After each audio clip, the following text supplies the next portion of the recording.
membagikan sharing-sharing ilmunya kepada sobat badak yang ada di sini nih. Silakan ya, Bu. Baik, terima kasih Baba ya.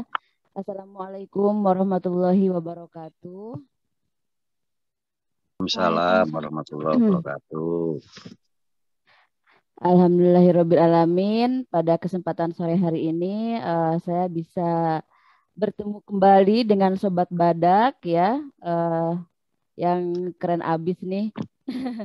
Aktivitasnya banyak banget ternyata ya di klub Sobat Badak ya.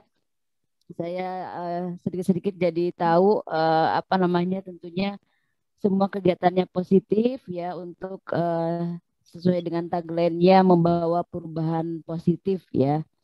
Baik, mungkin ada beberapa yang belum tahu siapa saya seperti tadi, ada yang juga ternyata belum tahu ya. Saya kenalan lagi ya. Saya Ayus Marlina, kalau domisili sekarang saya di Jogja, tapi kalau aslinya saya dari Tasikmalaya, Jawa Barat ya. Jadi saya mengembara ke Jogja gitu. Kemudian saya eh, seorang leader inscript ya. Dulunya juga saya seorang marketer awalnya ya, marketer atau reseller ya mungkin disebutnya.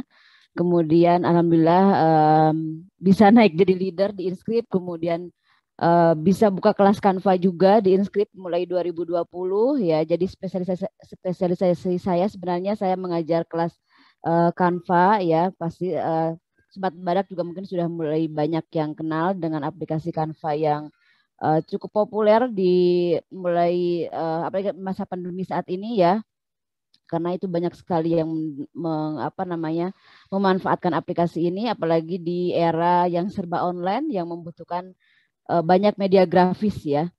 Oke, itu mungkin sekilas. Nah, untuk sore ini saya akan sharing tentang bisnis dari rumah ya. Nah, ini juga pengalaman saya pribadi yang ingin saya sharingkan di sini ya. Saya sendiri sebenarnya juga pernah melakukan beberapa bisnis dari rumah berbagai jenis ya mungkin ya. Um, tapi akhirnya saya ketemu yang apa ya, mungkin sesuai dengan uh, apa ya, passion mungkin ya, passion. Kemudian saya juga melakukannya itu dengan happy gitu ya. Jadi tidak merasa terpaksa sehingga memang bisnis dari rumah itu jadi menyenangkan gitu ya, dan lebih membahagiakan lagi karena kan kita juga tidak perlu modal banyak ya kalau bisnis dari rumah gitu ya.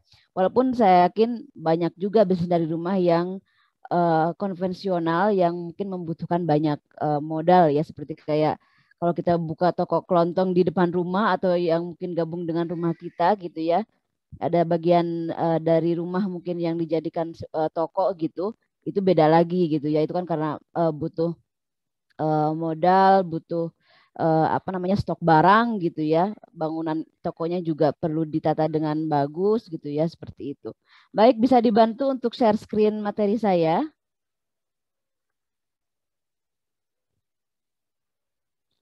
Oke, Oke, ya ya ini ini jadi jadi eh, materi saya bisnis dari rumah. Oke, lanjut. Lanjut ke seri kedua. Oke. Nah, untuk memulai bisnis dari rumah ini, kita bisa mulai dari hobi ya. Jadi kalau mungkin saat ini teman-teman masih bingung, ingin mencoba untuk mendapatkan penghasilan tambahan ya, tetapi bingung gitu ya, mulainya dari mana? Maka bisa mulai dari hobi. Kita punya hobi apa gitu ya, hobinya apa? Nah, beberapa teman saya atau beberapa alumni dari kelas Karpa saya, salah satunya karena dia punya hobi desain grafis gitu ya, membuat desain grafis, maka dia bisa membuka jasa desain grafis. Nah, itu kan membuka jasa itu kan awalnya dari hobi ya, dari hobi membuat desain itu, dan hobi dan skill tentunya ya. Jadi dia punya hobi membuat desain dan juga emang skillnya bagus dalam membuat desain itu, sehingga apa itu memikat orang untuk memberi apa ya namanya, meminta dia untuk membuatkan desain flyer kah atau spanduk kah atau logo dan sebagainya itu kepada dia gitu. Maka itu sebenarnya sudah bisa mulai apa namanya dilakukan yang namanya bisnis ya, bisnis dari rumah. Itu awalnya dimulai dari hobi yang dimiliki. Kalau misalnya mungkin ada apa ibu-ibu ya yang jago masak gitu ya, maka itu juga bisa mulai dari situ ya, bisa mulai dari hobi masak itu, bisa coba apa namanya masakan andalannya itu bisa coba ditawarkan mungkin mulai ke tetangga gitu ya. Bisa testing dulu, kasih tester gitu ya, bisa dikasih tester dulu bagaimana apa namanya respon ya, atau ya tadi menurut tetangga kita atau teman-teman kita masakannya bagaimana.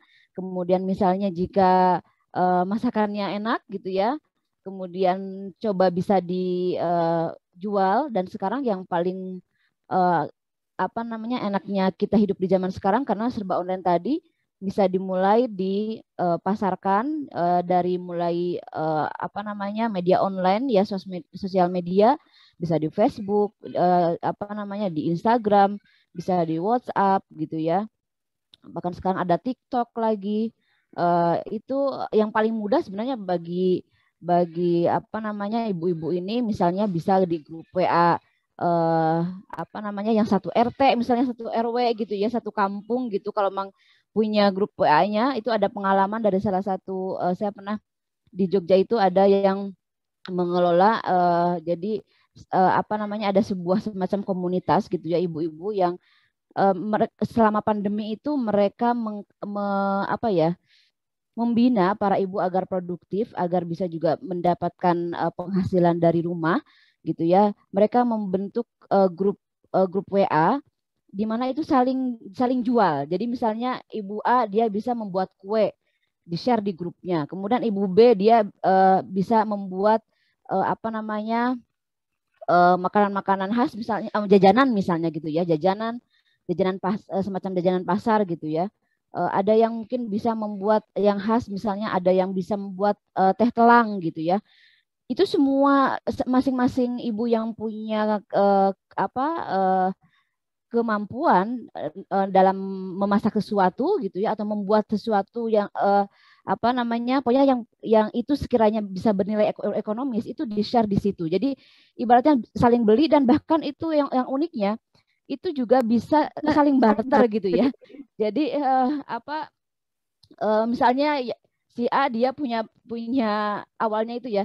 Jadi misalnya si A dia punya apa jualan berupa cake misalnya. Kemudian si B dia punya produk apa yang mungkin harganya sama, maka itu bisa dibarter. Jadi yang Ibu A dia dapat cake, yang Ibu B misalnya dapat produk apa tapi harganya sama. Itu menarik sekali. Jadi itu salah satu apa namanya bentuk ya, bahwa itu juga dengan adanya tadi grup-grup WA itu bisa bermanfaat, tidak hanya sekedar untuk ngerumpi gitu ya, tapi dari masing-masing ibu yang punya hobi itu disalurkan, kemudian di apa namanya coba dijual hasilnya gitu ya. Tidak hanya masakan sebenarnya, kan mungkin ada satu ibu lagi dia bisanya apa menjahit gitu ya, atau ada mungkin merajut, ada yang bisa, banyak sekali keterampilan hobi ini yang bernilai ekonomis yang bisa dijual saat ini.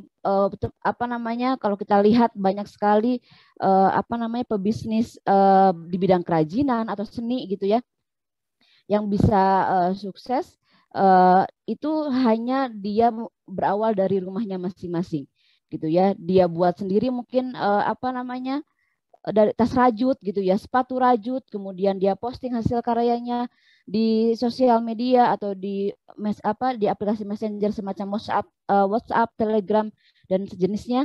Nah, itu kemudian dia share juga ke teman-temannya, ke tetangga gitu ya. Itu sangat memudahkan. Jadi media untuk promosi pun sekarang udah sangat hemat sekali, gak perlu lagi ibaratnya iklan di TV yang harganya sampai ratusan juta gitu ya. Tapi dengan adanya media online itu sudah sangat membantu ya. Jadi mulai dari hobi. Jadi silakan identifikasi teman-teman semua punya hobi apa ya. Jangan sampai hobinya tidak menghasilkan gitu ya. Jadi kalau punya hobi, usahakan hobi kemudian ditekuni, kemudian coba dijual gitu ya, dikenalkan ke publik gitu ya. Nanti untuk berikutnya, nanti untuk ilmu-ilmu bisnis lainnya bisa mengikuti gitu ya, seperti itu. Baik, slide berikutnya selain hobi ada passion ya. Bisnis dari rumah bisa juga sesuai dengan passion ya. Nah ini, saya pernah di 2010 itu, saya ketika awal belajar bisnis itu, ya bisnis dari rumah juga dulu awalnya. Saya search di Google itu, katanya nyari bisnis yang paling kecil modalnya gitu ya, yang bisa dibuat di rumah itu apa. Saya dulu ketemu di Google ini, cuci motor. Jadi dulu saya awal bisnis pertama saya itu ketika belajar bisnis itu sama suami saya itu buat cuci motor gitu ya, jasa cuci motor. Tapi ternyata nggak bertahan lama, cuma 3 bulan karena ternyata itu bukan bukan hobi kami, bukan juga passion kami ternyata. Jadi waktu itu betul-betul kayak asal gitu ya mungkin karena waktu itu keterbatasan mungkin ilmu kami juga gitu ya, saat itu belum banyak mengikuti semacam komunitas-komunitas bisnis atau training-training online yang seperti saat ini yang menjamur di mana-mana gitu ya. Jadi saat itu memang istilahnya waktu itu memang betul-betul kami itu tidak punya bekal ilmu apapun. Jadi yang penting pengen coba bisnis gitu ya. Karena saya sebagai ASN waktu itu ingin mencoba aktivitas saya selain kegiatan saya sebagai ASN itu ingin menambah produktivitas gitu ya. Nah waktu itu saya coba bisnis cuci motor, tapi ternyata gak berhasil, itu hanya bertahan 3 bulan. Dan ternyata berikutnya lagi saya ikut salah satu bisnis MLM. Ternyata juga saya hanya bertahan sekitar berapa ya? 2013 saya mulai ikut bisnis MLM itu. 2013, kemudian 14, 15. Nah, mungkin sampai 2016 awal gitu ya. Itu pun saya memang belajar banyak ya di bisnis MLM itu. Jadi saya belajar banyak tentang bisnis, belajar manajemen bisnisnya gitu ya. Pokoknya banyak hal yang saya pelajari dari mulai mindset bisnis juga gitu. Itu mulai banyak ilmu yang saya dapatkan. Tapi saya tuh juga merasa masih belum happy banget menjalaninya gitu. Jadi kayak belum 100% saya menikmati bisnis itu. Emang saya jalankan gitu. Tapi saya merasa belum istilahnya itu belum. Jadi kalau melakukan sesuatu itu kayak masih terpaksa gitu. Ada terpaksanya, ada enggak happy-nya juga gitu. Walaupun tetap saya jalankan. Nah, kemudian akhirnya saya ketemu Inscript, itu sebuah perusahaan Inscript kreatif, sebuah perusahaan di bidang training center gitu ya, khusus untuk perempuan. Saya mulai ikut training online-nya. Kemudian saya suka sekali cara penyampaian materi di training online itu. Saat itu dari Mas Tuti, foundernya dan juga kebetulan mentornya juga di Inscript kreatif itu. 2015 saya mulai ikut dan akhirnya saya sharing di Facebook saya bagaimana perasaan saya mengikuti training di Inscript kreatif. Waktu itu namanya Inscript Training Center, nama programnya gitu. Kalau sekarang namanya Inscript Business Women University karena memang itu fokus untuk perempuan. Nah dari situ kok saya merasa kok saya seperti melakukannya itu happy banget gitu, happy banget. Kemudian saya akhirnya direkrut oleh Inscript sebagai marketer, kelas-kelas online-nya, seneng banget gitu, seneng banget ini ngejalaninnya, gak merasa terpaksa gitu. Nah ketika semakin kesini saya merasa mungkin passion saya di sini gitu. Jadi kalau passion itu kan hasrat yang lebih dari hobi mungkin ya. Jadi emang hobi, kemudian kalau kita identifikasi lagi hobi itu juga kalau kita mungkin ada punya beberapa hobi, tapi ada hobi yang memang betul-betul sesuai passion gitu ya. Kayak saya misalnya, akhirnya saya menemukan juga hobi desain juga, kayak bakat desain juga di situ di Inscript gitu ya. Dan kalau kita sesuai passion kita itu, ketika kita melakukan sesuatu itu akan sangat jadi tidak lagi merasa terpaksa, kita happy aja. Jadi ibaratnya kita melakukan itu kayak semacam sebuah kebutuhan gitu, kebutuhan apa namanya dan apa tidak ada perasaan yang tidak nyaman gitu ketika kita melakukannya. Seperti apa namanya ketika saya sharing seperti ini pun apa namanya ini saya happy banget gitu melakukannya karena ternyata saya apa namanya menyadari mungkin ternyata passion saya itu di bidang pendidikan atau edukasi gitu ya. Edukasi di bisnis edukasi karena saya ternyata apa jadi senang mengajar gitu ya, senang belajar. Akhirnya saya juga diberi kesempatan untuk menjadi mentor kelas Canva gitu ya. Dimulai 2020 itu jadi proses selama saya menjadi marketer di Inscript, marketer kelas-kelas online Inscript itu, akhirnya kan saya jadi belajar banyak bagaimana membuat sebuah kelas online, bagaimana mengajar online. Itu tuh seolah-olah saya digiring untuk menuju passion saya. Jadi passion itu memang kadang mungkin ada beberapa orang yang belum menemukan karena seperti saya pun akhirnya mungkin baru saat ini ya apa semakin kesini itu akhirnya menemukan bahwa passion saya itu ya di bisnis edukasi ini gitu ya, kayak mendengarkan training-training seperti ini, mengajar orang, belajar dan mengajar gitu ya, seperti itu. Jadi kalau bisnis yang sesuai dengan apa passion itu, insya Allah itu akan bertahan lama. Seperti saya di Inscript itu akhirnya gabung September 2015 sebagai marketernya Inscript, kemudian akhirnya apa terus berproses di Inscript, belajar banyak hal, belajar manajemen waktu dari Tendari, belajar bagaimana tadi membuat komunitas bisnis, bagaimana merekrut reseller, membina reseller, bagaimana apa namanya ibaratnya menghitung omset gitu ya, menghitung apa namanya HPP gitu ya. Walaupun saya sebenarnya akhirnya nggak bisnis produk apa membuat produk sendiri, tidak. Saya tadi itu lebih bagaimana akhirnya membuat ide-ide kelas training online apa namanya dari kelas Canva ini gitu ya. Jadi akhirnya saya bisa punya ide, punya buka kelas apa berbagai jenis kelas varian dari kelas Canva ini gitu ya. Jadi bekal yang saya dapatkan dari training-training online yang saya ikuti di Inscript itu akhirnya saya juga apa aplikasikan juga di kelas-kelas Canva saya.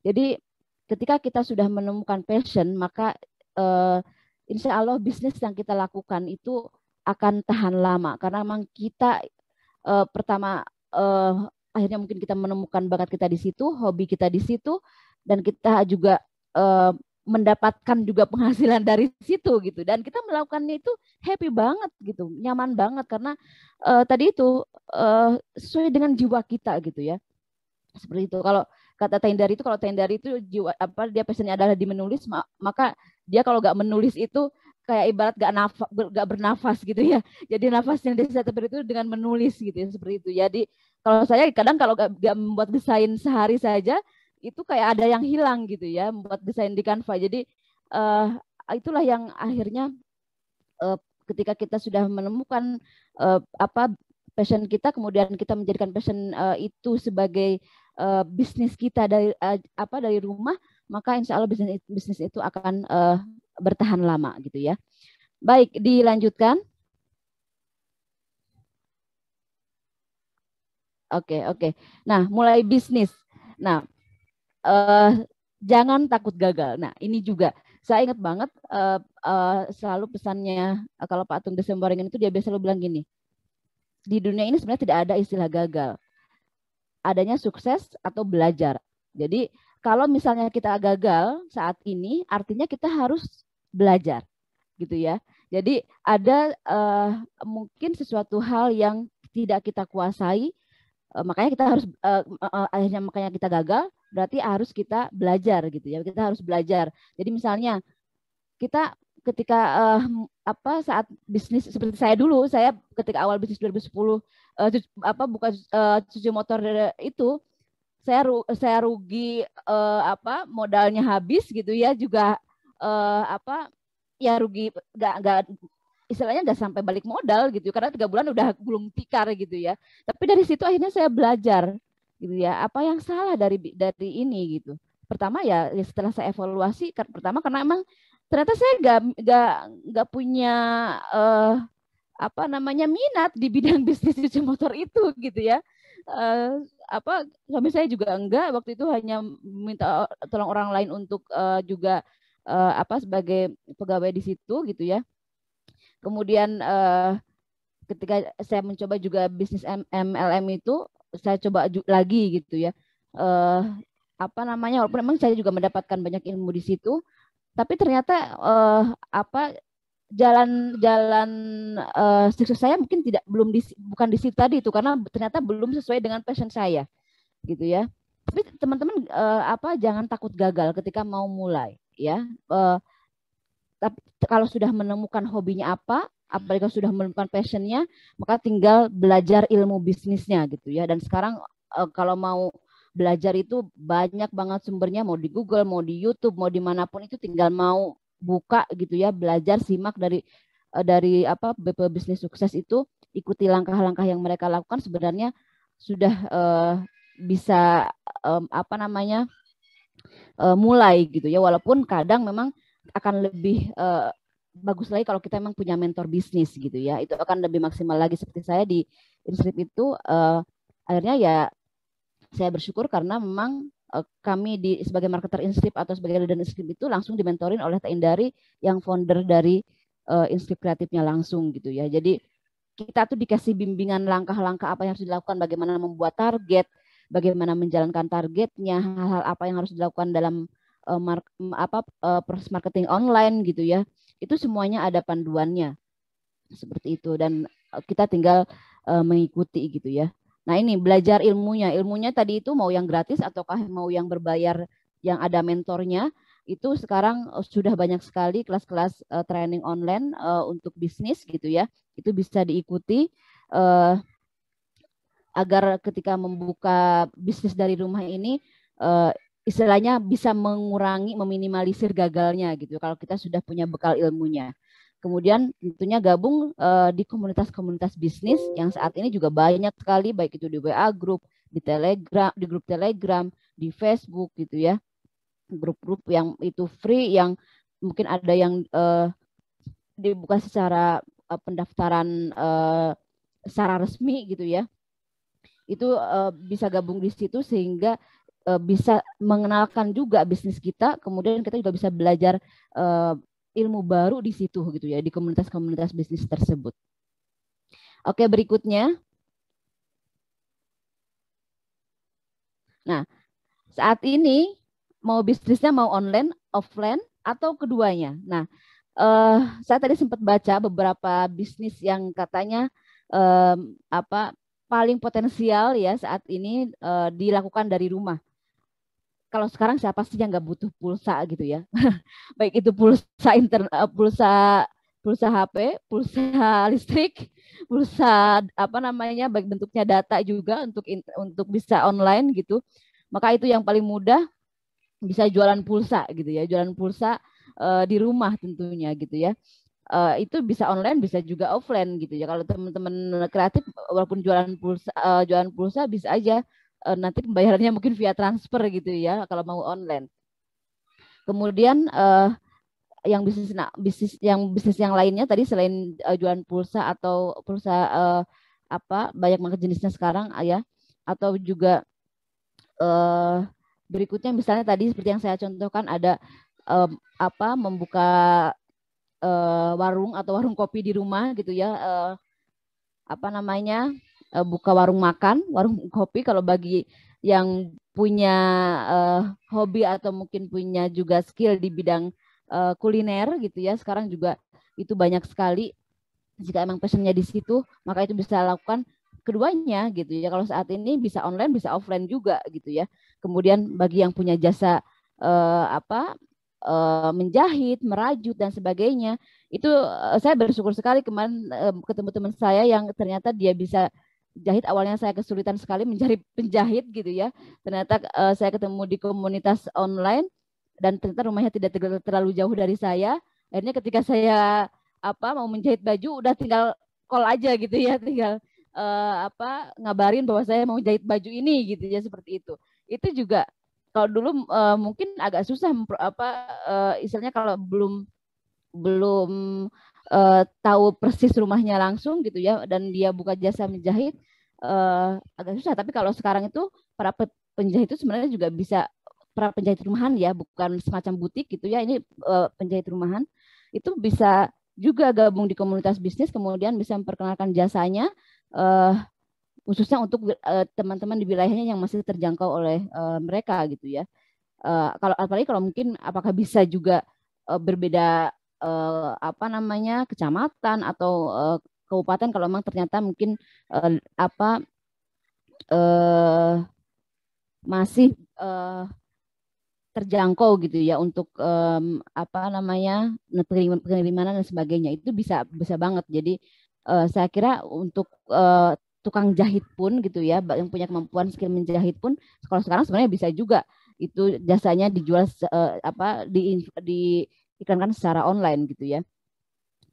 Nah itu apa kalau kakak saya sih dia itu punya kayak semacam apa namanya toko kelontong gitu ya. Itu juga dari rumah bisa banget. Cuma kan bedanya kalau kalau itu kan harus punya tempat, kemudian harus punya stok gitu ya. Nah, bagi yang punya keterbatasan modal, sebenarnya kalau saat ini bisa banget memulai bisnis dari rumah tanpa modal, seperti yang tadi saya apa sampaikan, itu di bidang jasa gitu ya. Kalau di bidang jasa itu kita nggak perlu modal dulu, kayak tadi jasa membuat desain gitu ya, desain misalnya flyer, spanduk gitu ya. Beberapa alumni dari kelas Kanva ABCD itu sudah banyak yang mereka akhirnya membuka jasa desain gitu ya, online tentunya. Sama sekaligus juga cetaknya bisa dikirim juga gitu, tidak hanya sekedar desainnya saja. Kemudian tadi misalnya yang punya jasa menjahit, kemudian yang punya jasa misalnya punya kemampuan merajut gitu ya, itu juga itu apa namanya bisnis yang tanpa modal sebenarnya gitu ya. Jadi bisa misalnya ada by apa membuat tas rajut by request misalnya. Jadi apa namanya konsumen harus transfer dulu gitu ya, kemudian baru dibuatkan. Nah itu kan sebenarnya nggak perlu apa modal untuk bahan-bahan membuatnya itu, karena si apa namanya si konsumen itu ini duluan transfer dulu gitu ya, transfer dulu dan akan dibuatkan sesuai dengan pesanannya gitu, seperti itu. Jadi itu juga bisa tanpa modal. Seperti saya sendiri ketika gabung sebagai marketer Inscript, saya sama sekali juga gak modal juga karena saya hanya menginformasikan kelas-kelas yang ada di Inscript, kemudian saya dapat komisi gitu ya. Itu juga sebagai reseller kelas-kelas online atau affiliate marketing kalau sekarang banyak sekali, maka itu juga bisa apa namanya sebagai salah satu apa namanya jenis bisnis dari rumah gitu ya.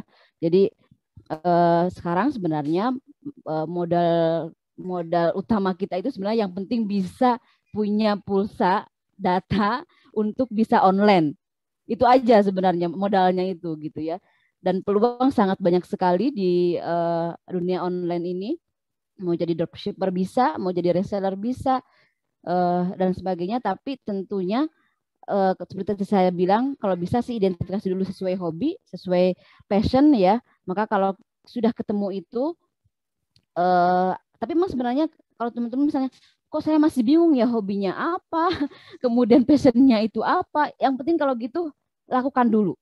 Ya sambil jalan itu nanti akan ketahuan kita merasa nyaman dalam melakukan bisnis yang mana. Seperti saya sendiri akhirnya menemukan bahwa akhirnya saya ketemu dengan bisnis yang sesuai passion saya, yang akhirnya itu menjadikan saya ketemu juga dengan apa skill baru saya, yang dulu saya juga menganggap bahwa saya nggak punya skill di bidang desain grafis, tapi ternyata setelah saya asah, ternyata saya bisa dan bahkan bisa mengajarkannya ke orang lain. Oke, itu saja untuk pengantar. Nanti boleh dilanjutkan dengan tanya jawab. Sekian. Silakan kita buka sesi tanya jawab. Wih, mantap bener. Terima kasih banyak loh, Bu Uis. Banyak Sama-sama. sharing-sharingnya. Banyak manfaatnya ya. Udah, sobat badak di sini semua pasti udah dapat lah ya poin-poinnya apa aja gitu ya kan. Terus tadi Bu Uis juga sudah sempat bilang gitu kalau sekarang tuh udah modalnya udah tinggal pulsa data kuota doang gitu ya kan. Betul. Nggak mungkin ya sobat badak di sini nggak punya pulsa kuota gitu ya kan. Kan di sini Baba suka bagi-bagi gitu tahu Bu Uis. Wih, Di sini suka keren Bapak bagi-bagi nih. pulsa data 25.000 kan lumayan ya. Iya, lumayan tuh buat apa jualan online. Iya kan. Mana nih sobat badak langsung aja nih kalau mau bertanya-tanya gitu ya kan. Gali mumpung ada Bu Uis gitu ya kan. Gali ilmunya lebih dalam lagi sobat badak.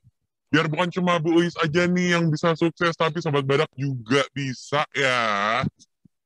Tuh udah ada Kak Ruslina nih. Kak Ruslina udah raise hand. Silahkan deh kita persilahkan dulu kali ya ke Kak Ruslina nih. Silahkan. Halo. Halo, Kak Ruslina. Bisa Ya, dibuka kameranya? oke. Biar lebih enak Sebentar. tuh ya ngobrolnya kan. Iya. Sebentar. Oke.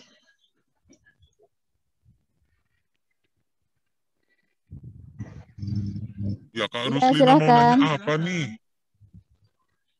Mau nyanyi? Nanya ya. Iya. Bukan segmen Baba mencari bakat. Oh gitu ya. Aku mau rapi-rapi rambut dulu. Halo. Halo. Ya gimana nih Kak Ruslina? Jika kita ingin membandingkan produk kita, konsep digital branding dan digital marketing, apakah yang digunakan untuk membuat para konsumen mampu mengingat brand kita? Oke, paham. Jadi Maaf, Kak Ruslina, produknya apa? Maaf, aku nggak dengar. Produknya apa, Kak Ruslina? Ini sudah punya bisnis? Ada sih baju, kain-kain kebaya, ya gitu dulu. Itu jual apa namanya? Jual jadi atau dijahit sendiri oleh Kak Ruslina? Kadang dijahit gitu. Dia Karena berarti misalnya gini, buatan Kak Ruslina sendiri gitu ya? ya, iya betul. Sudah punya label nama jahitnya kayak semacam Belum. ya nama butik apa gitu? Belum. Oke, iya. Sampai sekarang masih terima ini jasa jahit kebaya atau baju? Sekarang sih nggak lagi karena kemarin waktu pandemi kemarin kan kita nggak bisa bayar itunya sewa dan karyawan ya, kita over. Oh, sebelumnya sudah sampai punya karyawan yang jahit juga gitu ya? Ya. Oh, berarti semacam udah besar ya, seperti konveksi gitu? Bukan, hanya 1-2 orang aja. Oh, oke. Berarti udah sering ini ya, kayak semacam mungkin dapat apa ya, tender jahit seragam misalnya atau jahit sekolah. sekeluarga gitu ya, yang cukup banyak gitu ya? Sekolah, ya. Seragam sekolah? Iya, kadang kebaya ya semampunya aja. Semampunya, seadanya gitu. Apakah itu Kak Ruslina menawarkan ke sekolah-sekolah atau gimana? Ya Jasa tergantung jahitnya itu. Iya, Mbak. Tergantung rezeki, kadang dari teman gitu. Berarti belum secara rutin mempromosikan jasa jahitnya ya? Kalau dibilang rutin sih enggak sih, cuma ya gimana ya, karena kita punya kios ya, orang lalu lalang gitu. Oh ya, berarti ini offline ya, sudah punya kios ya? Dulu kan nggak begini, apa yang online ini kan nggak begitu canggih sekarang. Betul. Ibu Ruslina sudah mencoba istilahnya selain punya kios ini, Kak Ruslina pernah nggak misalnya posting di Facebook atau apa yang sosial media yang Kak Ruslina miliki, kemudian menceritakan bahwa Kak Ruslina ini loh karya apa namanya jahitannya Kak Ruslina gitu ya, misalnya contoh apa kebayanya atau contoh seragam yang pernah dijahit oleh Kak Ruslina. Sudah pernah belum? Iya, itu sekarang kan sudah trending ya, Betul. sudah sekarang sudah membumi sekali gitu ya. Betul. Kalau waktu awal-awal pandemi kan enggak, ya kan, sekali 1 tahun itu hampir 1 tahun deh itu kan nggak boleh ke situ, nggak boleh buka, nggak boleh masuk kita ke kiosnya gitu, betul-betul dijaga ketat gitu. Setelah ini aja bulan 4 kemarin ya baru boleh, waktu pun masih PPKM begitu. Oke, Kak Ruslina, mungkin yang pertama tadi kan berkaitan dengan branding ya Kak Ruslina ya. Kalau branding itu memang Ya, kita harus punya dulu nama. Kalau Kak Ruslina sendiri kiosnya namanya apa? Kios jahitnya itu? Kios apa namanya, atau tokonya lah mungkin ya, kayak semacam mungkin apa ya, tokonya gitu ya, tempat ininya belum kerjanya. Ada sih. Belum ada, kita kan masih begitu aja, karena kita kan di losnya los atas gitu. Oh Ibu maaf di pasar? Iya. Atau di mana? Iya, di pasar. Di pasar mana Ibu? Di pasar Cibinong. Oh, di Jakarta ya? Iya. Daerah sana ya. Oke, jadi ya. Oke, Bu Ruslina udah punya kios gitu ya, kios tadi jasa jahit. Nah, mungkin sekarang bisa mulai juga. Jadi ini bisa online, bisa offline ya. Tadi tidak hanya mengandalkan di kios tersebut, tapi Bu Ruslina bisa coba membuat nama atau brand gitu ya, brand untuk jasa jahitnya itu, misalnya apa ya, kalau yang pernah misalnya Ruslina, nama Ibu aja misalnya gitu ya, nama brandnya itu misalnya Ruslina aja gitu ya, di label jahitnya gitu itu ya. Sehingga itu sebagai identitas gitu ya Bu ya. Oh gitu. Iya betul, jadi orang tuh inget, oh kalau mau jahit itu ke Bu Ruslina misalnya, atau Ruslina Butik misalnya gitu ya, Ruslina Butik atau apalah namanya Ibu, nanti bisa memilih yang mungkin lebih pas dengan Ibu. Jadi orang tuh kalau mau jahit kebaya atau apalah mungkin yang ciri khas di jasa Ibu, yang paling Ibu unik gitu ya ibaratnya, apa yang paling ditonjolkan. Nah itu, atau misalkan apakah seragamnya kah atau apa, itu yang ditonjolkan nanti produknya. Ya, jadi nanti memang harus dimulai dibuat semacam flyer ya, yang bisa di-share mungkin di sosial medianya Ibu, di Facebook, atau jika Ibu punya Facebook, nanti misalnya tadi Ruslina Butik menerima jasa jahit kebaya apa saja misalnya kan yang Ibu bisa misalnya ya.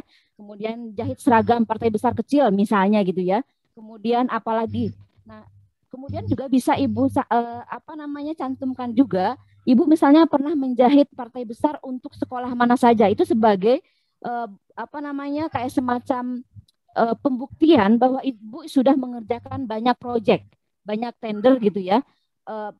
Istilahnya pekerjaan Ibu tuh sudah dipercaya oleh beberapa organisasi atau institusi lah gitu ya, untuk membuktikan kepada masyarakat bahwa Ibu ini sudah berpengalaman dalam hal menjahit dan hasilnya bagus gitu. Terus itu Bu, jadi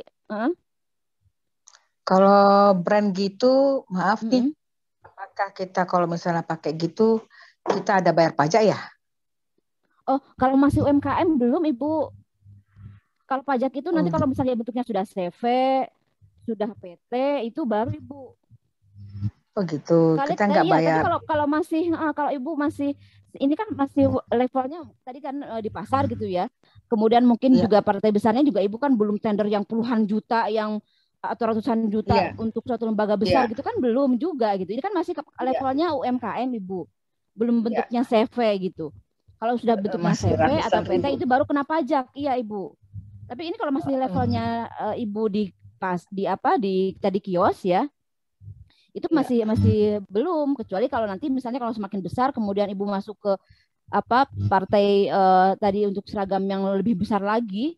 Nah, itu mungkin nanti kan biasanya sih kalau untuk partai besar ada juga yang mensyaratkan misalnya harus punya CV misalnya gitu ya. Nah, itu monggo itu kan pilihan Ibu nanti untuk berikutnya lagi apakah mau diurus juga CV-nya misalnya agar bisa mendapatkan proyek yang lebih besar lagi gitu, Bu. Seperti itu. Jadi kalau hanya sekadar label awal ini belum gitu, belum kena pajak, Ibu. Tapi kan tadi paling tidak kita itu tadi kan Ibu sebenarnya tentang branding. Branding itu akan diingat orang kalau kita sudah punya nama. Gitu. Harus ada namanya dulu, Ibu. Gitu ya. Terserah nanti apakah namanya mau apa gitu ya. Ibu buat dulu, kemudian Ibu kenalkan di sosial media. Ya, jadi tidak hanya sekedar tadi Ibu mengandalkan di kios, tapi juga Ibu mengenalkan juga di sosial media Ibu yang Ibu miliki. Ibu bisa apa saja, Ibu pernah menangani menjahit apa saja gitu ya. Harus menunjukkan bahwa Ibu punya skill di situ, punya kemampuan di bidang menjahit itu, misalnya sudah berpengalaman berapa puluh tahun misalnya Ibu dalam bidang menjahit, itu bisa disampaikan, diceritakan. Jadi di sosial media itu kita berusaha untuk menjelaskan Ibu punya bisnis apa gitu ya, atau punya usaha apa, itu ceritakan saja. Misalnya kapan Ibu memulai gitu ya, memulai bisnis jahit menjahit itu sejak kapan, kemudian Ibu tadi itu konsumen itu Ibu itu siapa saja gitu ya, itu disampaikan semua. Jadi itu untuk membangun trust dari teman-teman Ibu ya yang di sosial media itu agar mengenal Ibu dan ingat Ibu gitu. Seperti itu. Ya. Gitu ya, Bu ya? Ada saran, Bu, kalau kita bikin brand, nama brand gitu bisa berapa yang bisa enak gitu, yang hoki-hokian gitu. Perlu banyak katanya, apa hurufnya atau pendek hurufnya gitu ya? Ada saran nggak, Bu? Justru yang paling mudah itu yang paling sederhana biasanya, Bu. Jadi orang tuh suka inget gitu loh, jadi gak terlalu panjang namanya. Makanya kalau tadi saya bilang nama Ibu gak apa-apa, misalnya Ruslina Butik gitu ya gak apa-apa gitu. Jadi dari nama Ibu sendiri, karena Ibu sendiri yang memang mengerjakan itu gitu ya. Atau ya mungkin kalau mau misalnya Ibu mau rembuk dulu dengan keluarga gitu ya, mungkin ada nama keluarga yang mau, atau mau si hobinya atau apalah yang mau Ibu ambil. Jadi brand itu bisa diambil dari nama kita sendiri, bisa mungkin nama keluarga, atau kan kayak fried chicken kayak Kentucky aja kan itu bisa diambil nama kota gitu ya, yang mengingatkan itu. Jadi tapi bisa nanti disingkat, bisa juga enggak gitu ya. Kayak misalnya KFC kan Kentucky Fried Chicken, jadi disingkatnya KFC gitu kan, orang ingatnya KFC-nya gitu kan karena pendek gitu ya, seperti itu. Jadi itu juga bisa Ibu ambil. Jadi yang paling mudah diingat aja, yang paling mudah diingat itu biasanya orang yang paling mudah akan mudah juga untuk ininya ingatnya gitu, Bu. Jadi brand itu nggak usah macam-macam gitu, nggak usah terlalu panjang namanya gitu ya. Tapi pilih yang paling sederhana, paling simpel, tapi orang mudah ingat. Gitu, Ibu. Atau paling mudah tadi ya dari nama Ibu aja gitu kan. Itu brandnya ya nama Ibu sendiri gitu. Seperti itu, Bu. Ya kayak misalkan ya. Itu Ibu ada lagi? Sudah cukup? Ya, udah Bu. Ya, semoga sukses ya Ibu ya. Di era pandemi ini.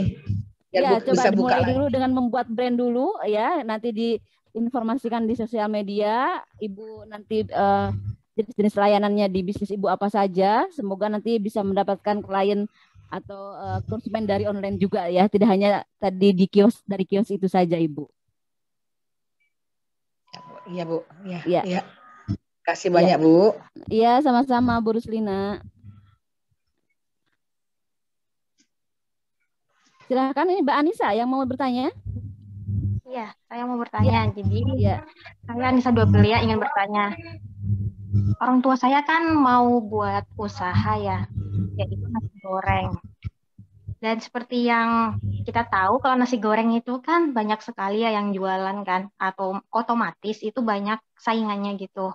Menurut Kak Elis sendiri gimana ya caranya supaya orang-orang itu ingat brand kita begitu, sama supaya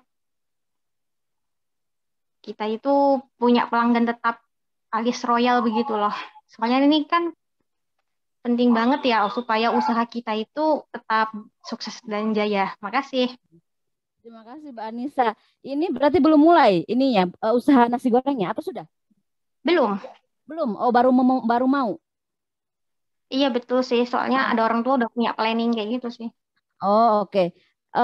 Memang di bisnis kuliner itu memang bisnis sebenarnya bisnis kuliner itu bisnis yang tidak akan ada habisnya sebenarnya, karena pasti orang butuh makan. Tapi yang penting itu adalah kita harus punya keunikan, gitu ya, harus punya keunikan. Jadi dari sekian banyak yang jual nasi goreng, apa khasnya dari nasi gorengnya Mbak Anissa ini? Itu yang harus dicari dulu Mbak Anissa, gitu ya. Jadi harus cari keunikan dari nasi gorengnya Mbak Anissa. Namanya juga cari tadi seperti Bu Rustina ya, nasi goreng, brand nasi gorengnya juga harus dibuat dari sekarang gitu ya, sehingga orang juga mudah juga ingatnya kalau misalnya mau nasi goreng yang enak tuh, oh nasi gorengnya Mbak Anissa namanya apa gitu ya misalnya, ya monggo itu juga dibuat juga. Jadi kalau zaman sekarang itu brand itu emang yang paling pertama gitu yang harus difikirkan namanya gitu ya. Dan itu sebenarnya bisa tidak terlalu sulit juga. Brand itu juga tadi bisa juga dari nama mungkin ayahnya Mbak Anissa yang punya resep nasi gorengnya ya, kayak misalnya kalau di Jogja itu ada namanya bebek Haji Slamet gitu ya, namanya itu kayak gitu. Jadi banyak bebek yang jualan bebek goreng, tapi orang tuh selalu ingin, kalau di Jogja ya, selalu ingin nyoba bebek Haji Slamet karena beda rasanya gitu ya, kayak gitu. Jadi kalau kuliner itu memang kita harus pinter-pinter nyari nama, kemudian juga harus punya keunikan tadi, gitu ya. Itu yang paling penting Mbak Anissa ya, yang harus dicari itu khasnya seperti apa. Atau misalnya dari segi kemasan juga bisa variannya bisa banyak, dari rasa bisa, dari kemasannya, dari namanya, dari banyak halnya yang bisa menjadi ciri khas, itu yang harus dicari dulu ya, seperti itu Mbak Anissa. Dan mungkin bisa berawal dari kalau memang belum buka ya, bisa membuat beberapa varian nasi goreng, kemudian bisa diberikan mungkin untuk tester ya, apakah ke tetangga, ke saudara, ke teman. Kemudian teman-teman bisa ngasih komentar mana yang menurut mereka paling enak misalnya gitu, yang paling unik gitu ya. Itu bisa misalnya nasi goreng bentuk karakter yang sesuai dengan permintaan anak misalnya gitu ya. Bisa nggak kalau mungkin kayak cake gitu ya. Cake kan ada ya cake yang bentuk karakter sesuai permintaan anak, kayak misalnya ulang tahun kan, misalnya kalau anaknya sukanya karakternya Doraemon, dia pengen kuenya gambarnya Doraemon gitu ya. Nah, apakah mungkin ada nasi goreng berbentuk karakter Doraemon misalnya gitu ya? Itu bisa aja menjadi variasi juga gitu ya, keunikan itu. Jadi nasi goreng yang dibentuk dengan bentuk karakter yang sesuai dengan yang diminati anak-anak misalnya, seperti itu. Itu Mbak Anissa saya kira ya. Baik, sangat menjawab sekali. Apakah saya boleh bertanya lagi nih, Kak Elis? Boleh. Ya, gimana? Ya, buat kesempatannya. Nah, setelah ini kita udah ketemu ciri khas masakannya itu yang mau kita jual, misalnya kayak dirasa begitu. Nah, kalau sudah ketemu, terus tuh sudah punya nama gitu kan, udah mulai terkenal tuh. Lalu ini kadang sering yang menjadi kebingungan kalau mau memulai buka usaha itu adalah menentukan keuntungannya itu per porsi makanan tuh bagaimana? Kalau menurut Kakak sendiri? Berarti harus belajar namanya HPP ya, harga pokok produksi. Jadi itu sebenarnya saya nggak begitu hafal banget, tapi memang saya nanti sebenarnya ada mungkin Mbak Anissa bisa search juga di Google gitu ya, tentang bagaimana kita menentukan harga itu. Jadi umumnya kita harus hitung dulu biaya produksi ya, dalam membuat misalnya satu porsi nasi goreng itu biayanya berapa. Misalnya bahan-bahan, kemudian jasa orang yang memasaknya, itu pokoknya istilahnya harga harga kalau ibaratnya kalau kita beli produk jadi, misalnya harga belinya gitu ya, harga belinya misalnya 10.000 misalnya gitu ya, 10.000. Nah, kita tentukan kita mau mendapatkan untung berapa persen dari harga pokok itu ya. Tapi mohon maaf, ini saya lupa persis persentasenya, tapi nanti Mbak Anissa bisa coba search di Google ya, itu namanya nanti menentukan HPP ya, harga pokok produksi itu sampai nanti menentukan harga bagaimana, itu sebenarnya ada detailnya gitu ya. Cuma saya gak hafal betul, nanti bisa dipelajari lagi Mbak Anissa, tapi umumnya bisa keuntungan itu antara, kalau nggak salah ya, antara 50 sampai 70%, bahkan bisa juga sebenarnya sampai 100% juga dari harga pokok produksi. Jadi misalnya harga pokoknya tadi satu piring nasi goreng itu, satu porsi nasi goreng itu misalnya 10.000, maka kita jual mau 20.000 misalnya, jadi kan itu 100% dari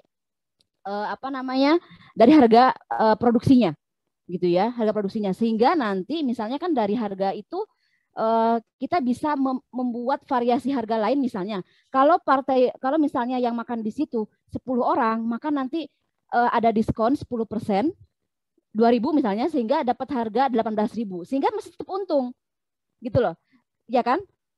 Jadi kemudian misalnya ada lagi yang makan di situ sampai 100 orang misalnya, ada dapat diskon nih. Kalau makan 100 orang di tempatnya Mbak Anissa misalnya gitu ya, makan nasi goreng di situ, maka nanti diskonnya 50%.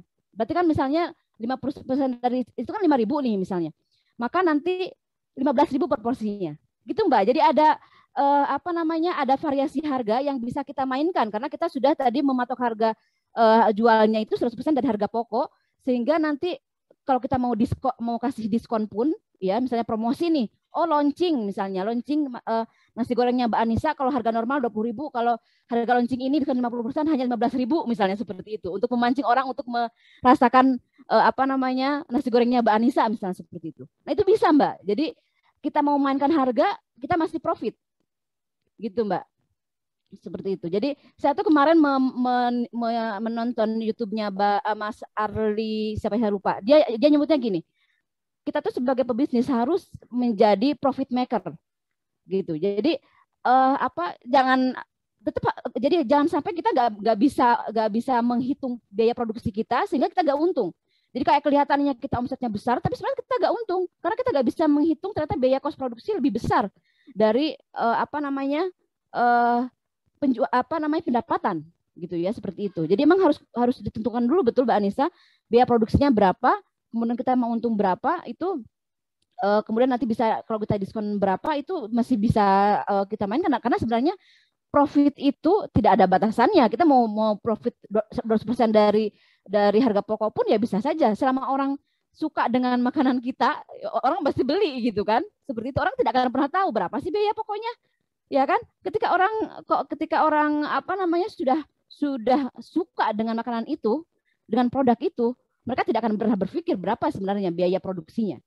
Gitu ya. Pasti akan dia beli gitu kan produk itu. Seperti itu Mbak Anissa ya. Baik, sangat menambah wawasan saya sekali sih terkait profit kayak gini kan. Supaya saya tuh mau punya usaha tapi nggak rugi, karena kalau kita usaha terus rugi itu sama aja kayak sedekah gitu loh, kalau saya pernah denger kayak gitu. Betul, tapi makanya harus dipersiapkan ilmunya berarti dari sekarang Mbak Anissa tadi ya, hal itu. Jadi Mbak Anissa misalnya tadi sudah punya nama brandnya, misalnya sudah ketemu produknya ya, keunikannya apa, kemudian tadi memang harus tahu betul cara menentukan harga produksi, bagaimana menghitung tadi cost ya yang harus diberikan, misalnya nanti gaji karyawannya berapa, itu harus dihitung gitu ya. Tapi memang lebih detailnya Mbak Anissa, mohon maaf saya tidak hafal betul. Nanti Mbak Anissa bisa belajar lebih detail lagi ya, cara menghitung tadi biaya produksi, termasuk juga harus dihitung tadi misalnya biaya listrik, biaya pokoknya ya, sebuah hal yang berhubungan dengan produksi produk tersebut itu harus dihitung gitu ya. Membeli tadi misalnya alat-alat yang digunakan untuk bahan masaknya itu juga harus diperhitungkan gitu loh Mbak. Tempatnya misalnya biaya sewa apakah itu beli atau misalnya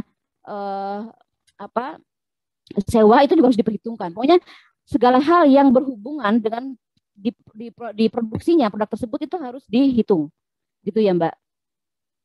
Baik, terima kasih ya. Oke. Telah sangat terjawab sekali sih, dan ini kayaknya bisa jadi masukan kalau mau buka bisnis nantinya. Makasih ya Kak Elis.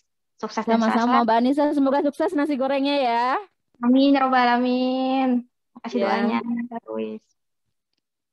Oke, ada lagi? Amin. Tuh sukses ya Kak Anissa ya. Semoga lancar nih usahanya ke depan nih. Amin, ya robbal alamin.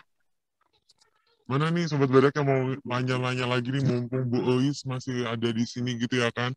Gali ilmunya lebih dalam lagi gitu. Kan siapa tahu, nggak ada yang tahu ya kan rezeki kita gitu ya kan ke depannya bahkan seperti apa. Oh nih Kak Elis, Bu Elis ada yang nanya lagi nih di kolom chat box. Dari Kak Herawati, dia nanya, dihitung semuanya ya Kak, baru ditentukan pembiayaannya. Ya, betul Gimana? ya, harus dihitung dulu semua cost yang yang terkait dengan produk tersebut. Ya, setelah dihitung semua biayanya itu, baru dari situ kan akan ketemu harga pokok produksinya, gitu. Oh, itu tadi saran Kak Herawati kok untuk Mbak Anissa. Oh, Bukan pertanyaan. kirain itu pertanyaan. Ya. Mana nih Sobat Badak, apakah masih ada lagi yang mau bertanya nih? Oh tuh ada Kak Anna Mulyani. Silakan Mbak Ana. Halo, selamat sore Kak. Selamat sore. Jadi suami aku nih sekarang masih kerja gitu kan ya di PT gitu kan. Sedangkan suami ini sekarang udah pengen terjun ke dunia bisnis gitu. Contoh aja jualan gitu kan ya, jualan produk makanan kayak gitu kan. Tapi suami aku tuh masih belum nguasain ini loh Mbak, kayak bisnisnya itu misalkan dagang gitu kan, tapi dia belum full, belum 100% gitu kan. Tapi dia udah ngebet pengen dagang gitu kan. Lebih baik kerja dulu atau gimana? Ngambil jalan tengahnya itu loh. Ya, kalau menurut saya memang jangan langsung resign gitu ya. Kalau memang bisnisnya belum settle lah ibaratnya gitu ya, belum betul-betul menghasilkan gitu ya. Jadi jalani dulu dua-duanya sambil jalan, sambil tambah ilmunya, sambil tambah ilmu bisnisnya, tambah ilmu marketingnya, digital marketingnya sekarang gitu ya.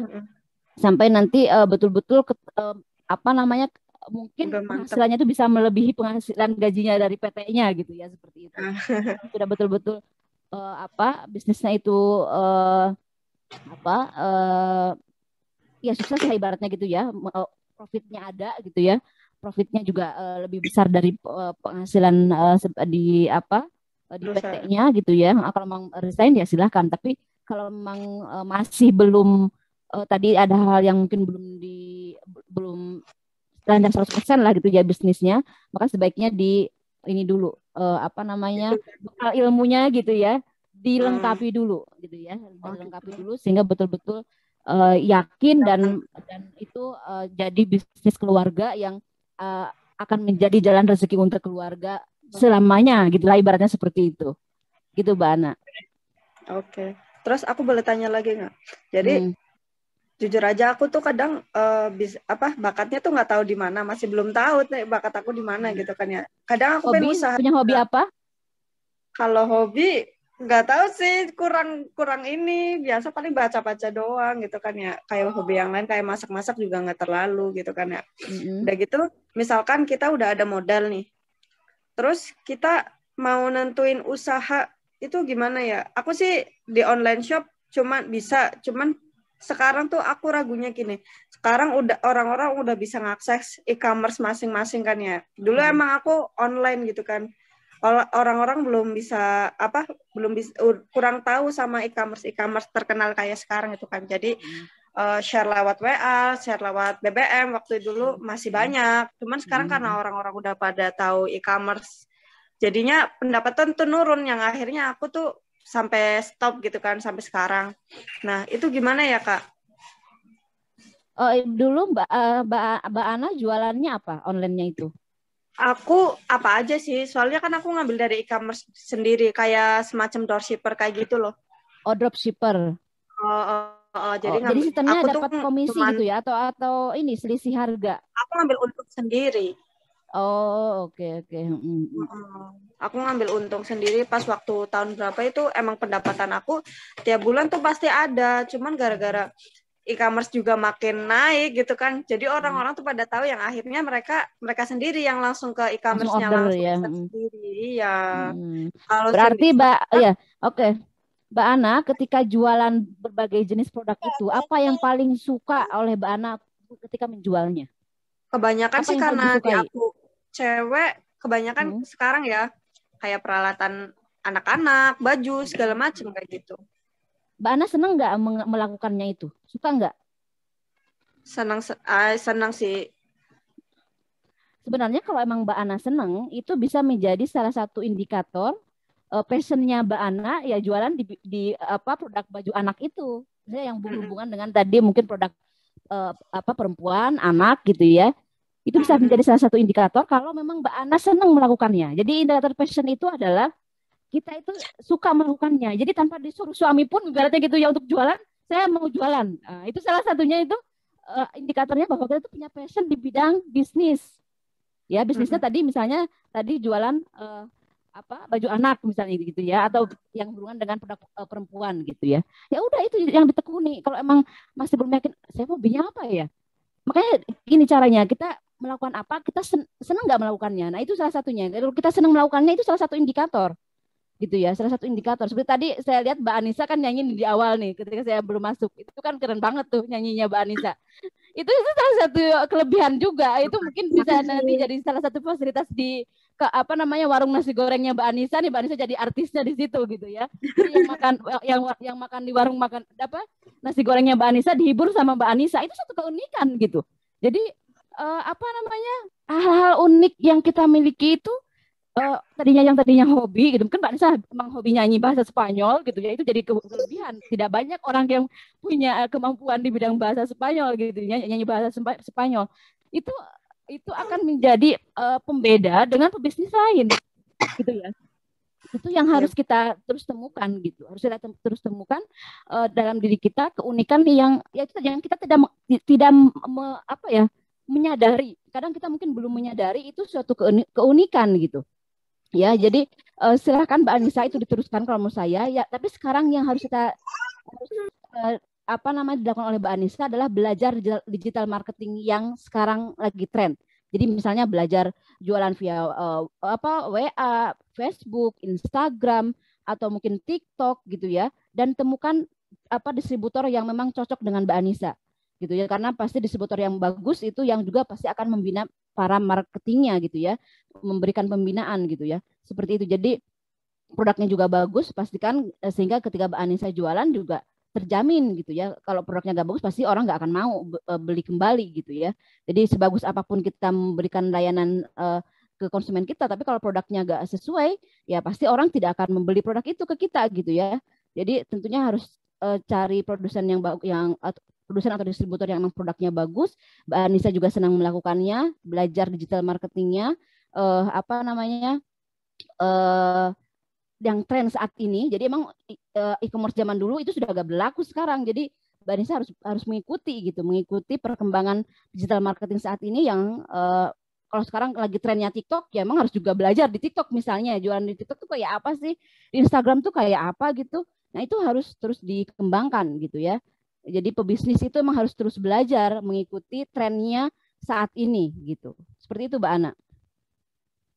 Ya. Terima kasih atas jawabannya Kak Alis ya. Sama-sama Mbak Ana. Hai ada Bu Win, ya Allah. Apa kabar ya Bu? Terima kasih sudah ikut Zoom-nya ini. Alhamdulillah baik. Maaf saya pakai masker. Gak apa-apa di rumah kok gak usah pakai masker. Iya, saya kebetulan lagi Emang di mana ini? Lagi di rumah sakit nemenin suami. Oh ya Allah lagi di rumah sakit. Menyempatkan, terima kasih Mbak Win. Sami-sami hatur nuhun. Ada lagi yang mau bertanya? Waduh baterai HP saya ternyata habis sebentar. Saya ambil casan.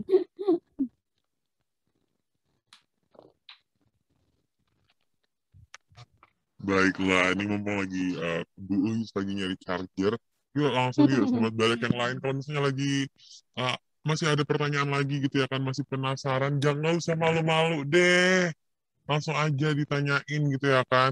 Ini kapan Iya. lagi gitu Bu Uis diundang lagi ke klub sobat badak, kan gak ada yang tahu gitu ya kan. Mumpung orangnya lagi ada di sini, seorang praktisi langsung, seorang ahli gitu ya kan. Langsung ditanyain aja nih sobat badak. Ini kalau misalnya belum ada yang nanya gitu ya kan, coba dia Baba tanya dulu deh sama Bu Uis gitu ya kan. Nah, Bu, Boleh. nih kalau sebagai reseller, apakah dia sebenarnya juga perlu melakukan branding lagi nih Bu dari produk yang dia jual? Ya, tentu ya. Jadi reseller itu kan banyak sekali. Jadi misalnya suatu brand A, dia pasti punya banyak banget reseller. Ya kan, mungkin bisa ribuan, mungkin bisa ratusan ribu gitu ya reseller yang menjualkan produk tersebut. Nah, bagaimana caranya agar menjadi reseller yang berbeda dengan yang lainnya, di mana sebenarnya produk yang dijual sama gitu ya? Ya tadi itu kita harus menemukan keunikan diri ya, keunikan diri yang tidak dimiliki, keunikan atau kelebihan yang kita miliki yang tidak dimiliki oleh reseller lainnya, gitu ya. Nah itu dan itu harus emang di branding di sosial media kita kalau emang ternyata kita bisnisnya online gitu ya, yang menjadi pengingat gitu ya, menjadi pengingat orang lain ketika mau beli produk A. Oh saya ingetnya sama Mbak Win misalnya, karena Mbak Win ini orangnya ini banget fast respon misalnya gitu ya, fast respon kemudian suka ngasih bonus-bonus yang di luar dugaan lah gitu ya. Misalnya kalau beli produk A itu maka nanti dikasih hadiah tambahan misalnya produk B gitu ya, yang mungkin harganya di bawahnya itu. Jadi reseller ini tuh sering ngasih hadiah kejutan misalnya gitu ya, atau hal lain yang memang itu tidak dilakukan reseller lainnya. Nah itu jadi reseller pun itu harus melakukan branding gitu, harus melakukan branding. Seperti saya sendiri pasti mungkin reader inscript pun atau marketer inscript pun tidak hanya saya, tapi saya pun punya pelanggan tersendiri yang memang pelanggan setia gitu ya, yang mungkin mereka selalu ingat saya. Saya juga harus membranding diri saya. Salah satunya saya membranding diri saya itu dengan Canva itu, bahwa saya spesialisasi saya itu di desain menggunakan Canva itu gitu ya. Jadi sama-sama saya menjual produknya Inscript, tapi yang ngajar Canva itu hanya saya di Inscript gitu ya. Jadi itu yang menjadi salah satu branding saya gitu. Seperti itu Baba. Oh gitu, jadi brandingnya memang lebih ke personal branding ya, bukan produk brandingnya gitu ya. Iya, ke personal produknya itu sebenarnya brandingnya, lebih ke personalnya. Karena kalau karena produk kan memang sebenarnya produknya itu sendiri sudah sebenarnya jadi sudah ya. ada ya. Betul. Betul. Oke, Bapak baru paham nih. Yuk, gimana yuk, Sobat Barak, apakah masih ada lagi nih yang mau bertanya-tanya gitu? Kalau misalnya Oke, malu saya untuk mau open ngasih door prize dulu cam, aja langsung mungkin ya. aja. Boleh banget. Nih Iya, pasti saya Sobat janji mau Barak ngasih juga pada door prize ini. nunggu-nungguin tuh. Iya. Silakan boys. Iya, nanti ada door prize-nya itu. Nanti adalah 1 tiket gratis masuk kelas Canva saya ya. ABCD Batch 21. Nanti diadakannya bulan November, karena yang Oktober itu maaf, ya betul. Yang Oktober itu 2020, nanti berarti yang di bulan November itu nanti belajarnya selama 30 hari di Telegram ya, belajar 10 jenis desain yang dibutuhkan oleh pebisnis online.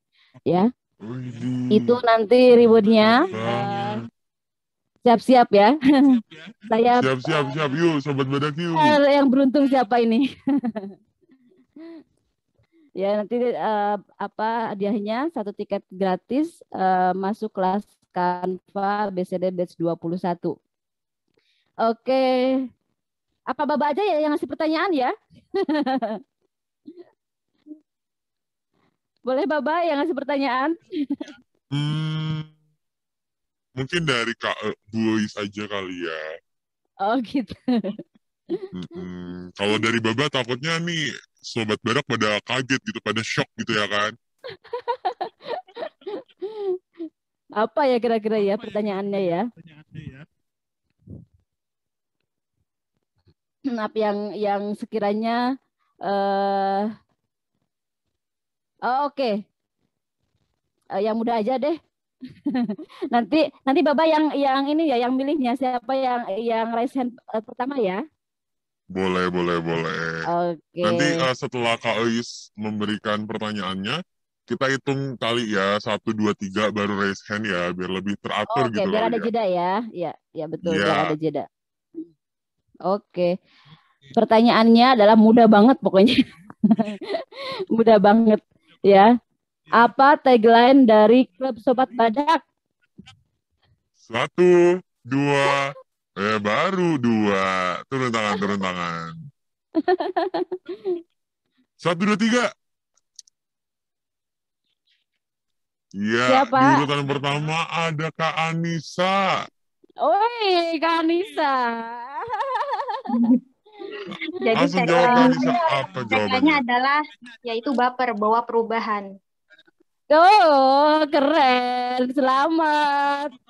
Benar kan Baba ya? Selamat ya Kak Anissa, Makasih. betul sekali. Makasih, Kak Anissa Kak Eis. mendapatkan 1 tiket Oh, kelas nanti ketemu Kanva saya Kak ABCD Anissa ya. Batch 21. Ya, kenapa?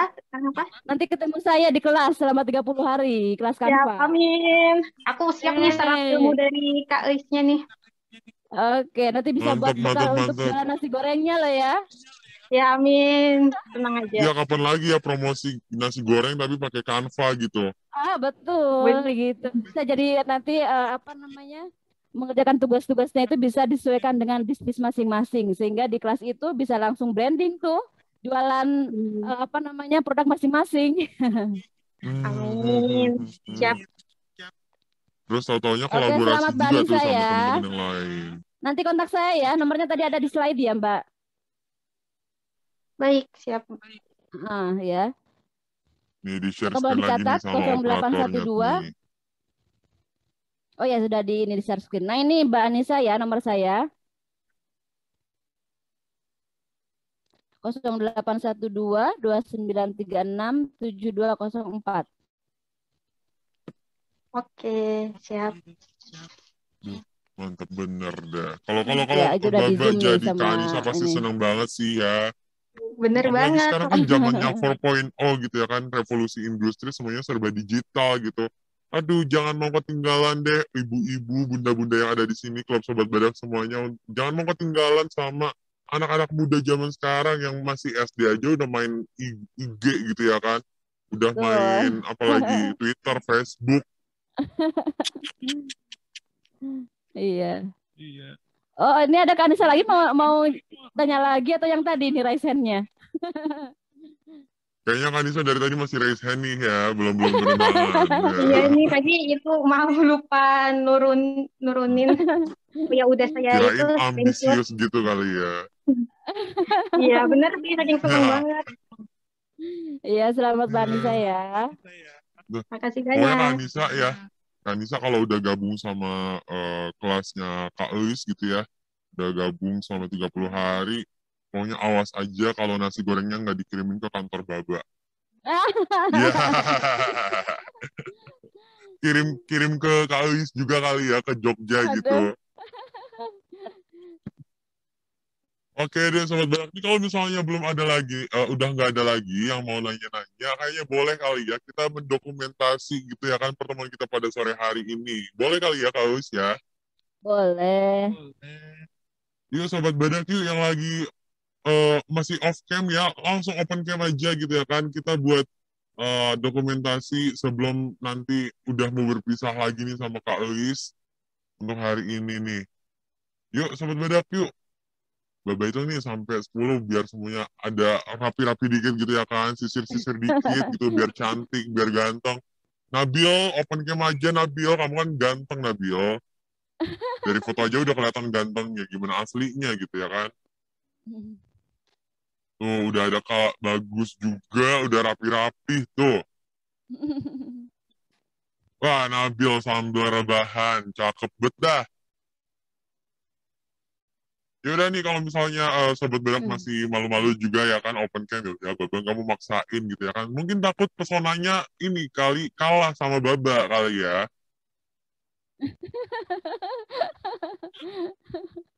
Ya udah yuk Baba hitung ya. Oke, ini kebetulan juga cuma ada satu slide jadi gampang ya. 1, 2, 3. Oke, lagi. Satu kali terakhir lagi deh ya. Biar berasa gitu ya kan.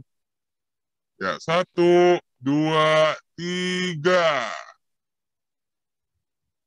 Oke, mantap. Terima kasih Bu Is buat sharing-sharingnya hari ini. Banyak banget manfaatnya gitu ya kan. Banyak banget ilmunya yang udah kita serap. Banyak banget poin-poin yang benar-benar memantapkan diri gitu ya kan untuk mulai berbisnis jadi reseller dari rumah khususnya gitu ya kan. Apalagi Kak Anissa Sama-sama nih paling Baba, pasti ya. Mohon maaf pasti atas dapat segala banyak ilmu. kekurangannya ya. Udah lengkap banget, gak ada kekurangannya kok. Udah pas banget, pas mantap dah. Oke, terima kasih loh Kak Li sudah mampir-mampir lagi ke Klub Sobat Badak sore hari ini. Dan terima kasih juga buat Sobat Badak yang hari ini udah meramaikan dan ikut belajar bareng-bareng gitu ya kan. Ya semoga dengan materi hari ini kita sama-sama belajar dan menjadi pembawa perubahan ya. Apalagi pembawa perubahan bisnis gitu di Indonesia khususnya ya. Amin. Amin. Ya Baba doain kita semua bisa mulai dari bisnis kecil sampai berubah bertahap jadi bisnis yang gede ya. Amin. Amin. Dan ya udah kita doain juga semuanya sehat-sehat ya Sobat Badak ya. Oke nih, Amin. kalau misalnya udah nggak ada lagi nih Sobat Badak, kami persilakan buat Kak Iis kalau misalnya masih mau menetap boleh mengikuti keseruan di Klub Sobat Badak atau mungkin ada kegiatan lain kami persilahkan ya Kak Iis ya. Terima kasih Oke. Baba dan teman-teman semua. Saya mohon izin pamit ya Baba ya dan teman-teman untuk live dari Iya Kak Indonesia. Iis. Ya, Assalamualaikum.